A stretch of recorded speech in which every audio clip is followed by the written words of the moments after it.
There are people who, when they hear, "let's go out tonight," immediately feel exhausted. Not because they don't like people, not because they're antisocial, but because the thought of leaving, getting dressed, and making small talk feels like climbing a mountain. They are perfectly content where they are. These people decline invitations without guilt, finding joy in a quiet evening at home. Home. Peace.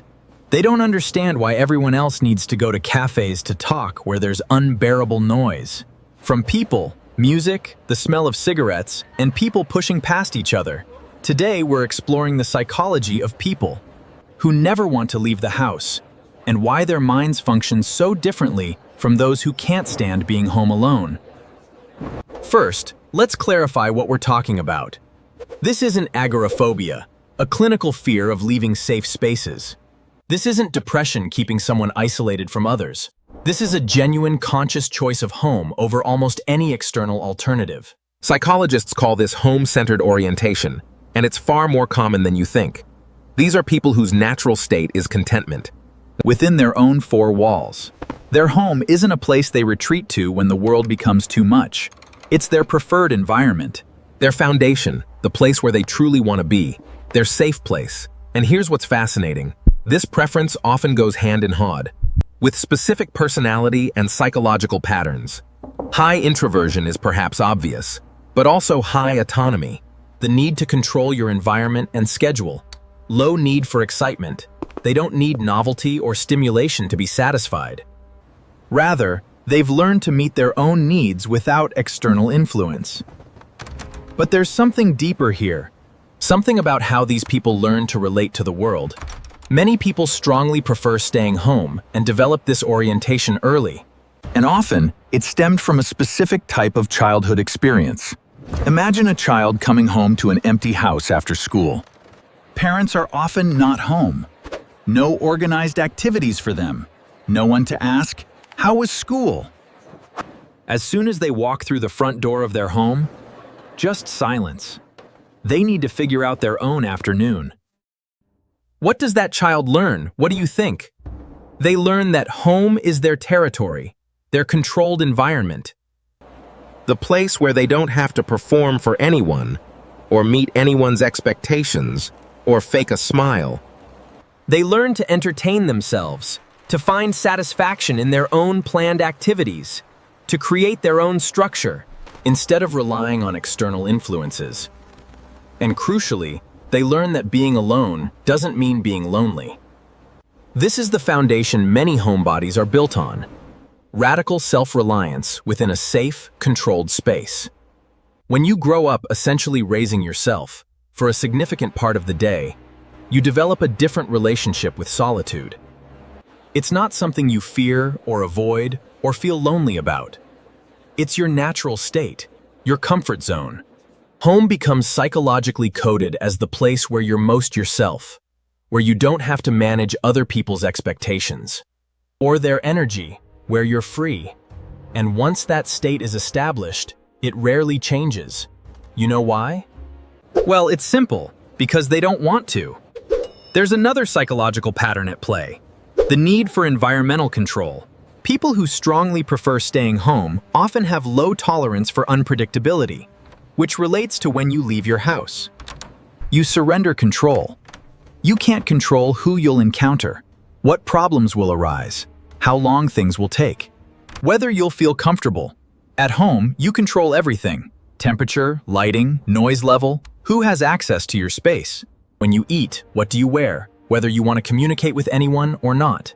And often this need for control developed due to early experiences. With lack of control, children who grew up in unstable environments, high divorce rates, economic uncertainty, unpredictable family dynamics. Rejection at school learned that the outside world is chaotic and unreliable. But their room, their house when parents weren't home, that they could control. So they created order within their controllable space. They developed routines. They made their home environment exactly what they needed it to be. And as adults, they simply continued that pattern. Home is where they can create perfect conditions for themselves. Leaving means accepting imperfect conditions imposed by others. The choice is obvious, which of these two they choose. Let's talk about something homebodies rarely admit out loud. They don't have the energy to leave their homes. The smile when you run into a neighbor. The "how are you" exchange of a few words. Quick conversations before meetings. The appropriate enthusiasm when someone shares news you don't really care about.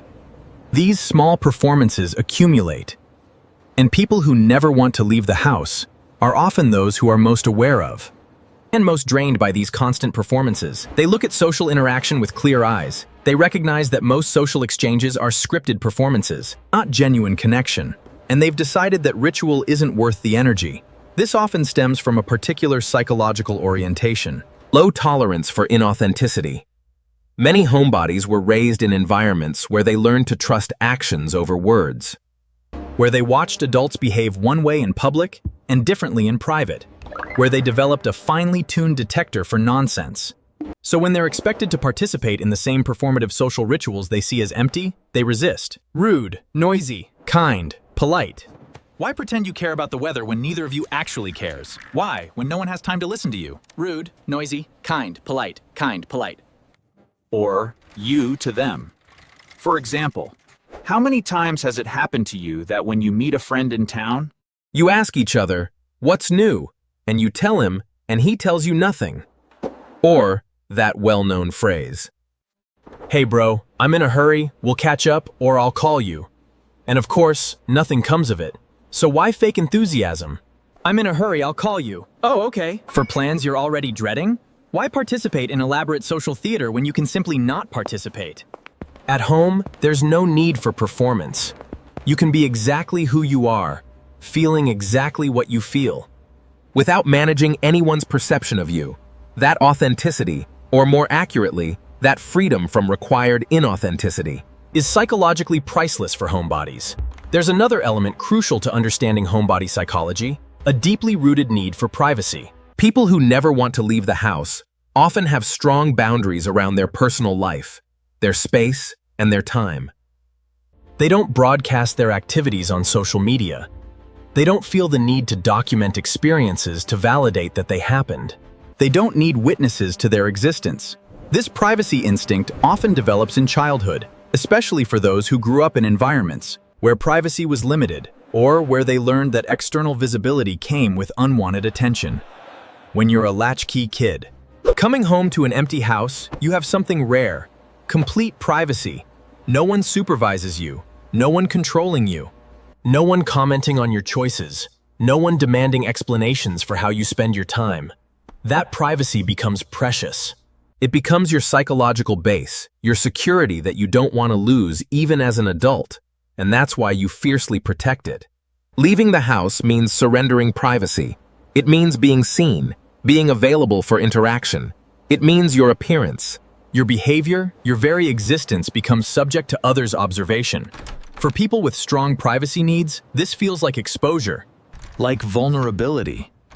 Home is where they can completely let their guard down, where no one is watching, where they don't have to curate, manage, or explain themselves, and they don't have to pretend to be what they're not. Why would they voluntarily leave their security? Here's something interesting.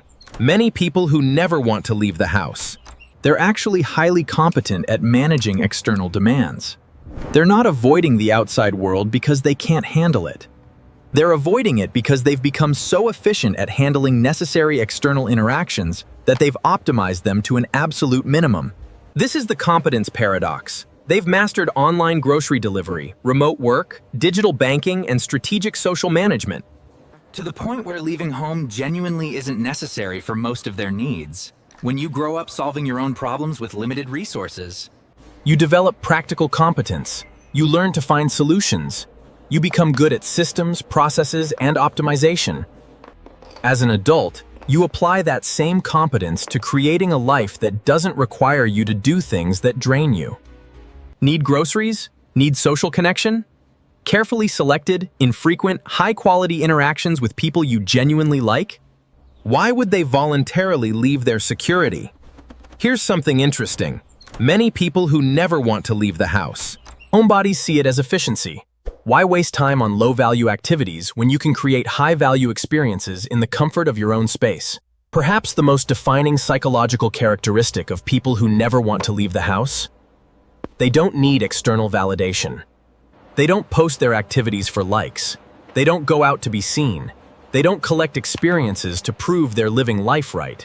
Their self-worth is generated from within. This is rare. Most people derive at least some sense of worth from external sources. Social approval, visible success, others' perception of their lifestyle. Why would they, like everyone else, record on social media? Where they're going, what music they're listening to, what they had for breakfast, and where they're traveling? Homebodies don't. And often, this came from learning early that external validation is unreliable.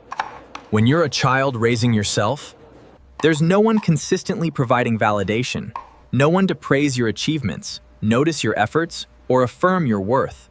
So, you learn to generate your own sense of accomplishment, your own sense of worth, your own internal scoreboard.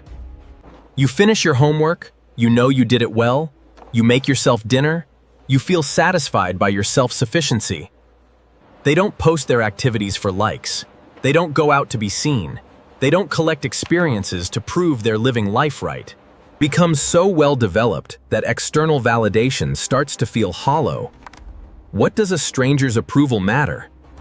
When you already know your own worth, what does social media validation add to an experience you genuinely enjoyed? Nothing. So why chase it? Home becomes the place where you can simply exist without performing for external validation. Where your worth isn't determined by how many people saw you or approved of your choices. Here's why this psychology matters now more than ever. We live in a culture that constantly pushes external engagement. Go out, be social, network, experience things. Document everything, prove you're living your best life. Honestly, I think these people are very sad and unhappy if they're posting everything on social media.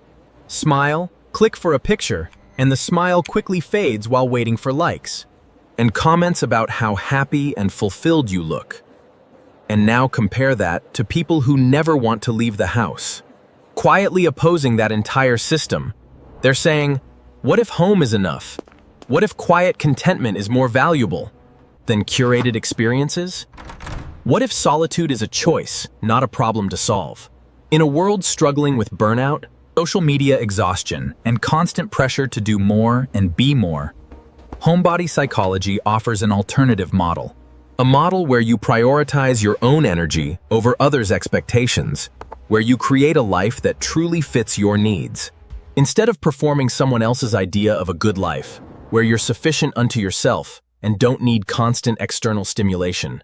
To feel alive, this isn't antisocial, it's selectively social.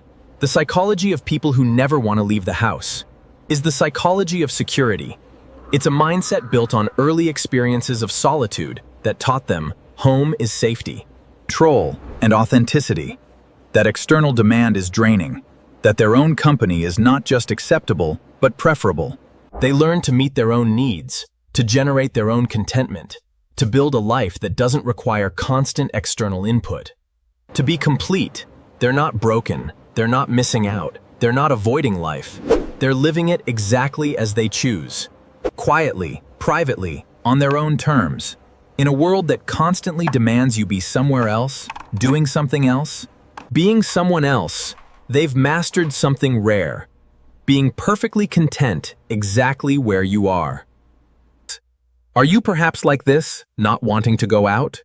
Or maybe you have a friend who is like this. And how do you view them? If you'd like, share your experiences with me.